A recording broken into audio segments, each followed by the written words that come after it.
వేదముగ నిరత నాట్యముగ కదిలిన పదమిది ఈశా శివని వేదనగా అవని వేదనగా పలికెను పదము పరేశా నీలకంఠరా చాలి పొందరా కరుణతో ననుగనరా నీలకంఠరా శైలమందిరా మొరవిని బదులిడరా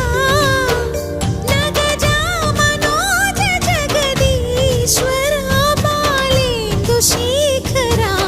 శంకరా భరత వేదముగ నిరత నాట్యముగ కదిలిన పదమిది ఈశా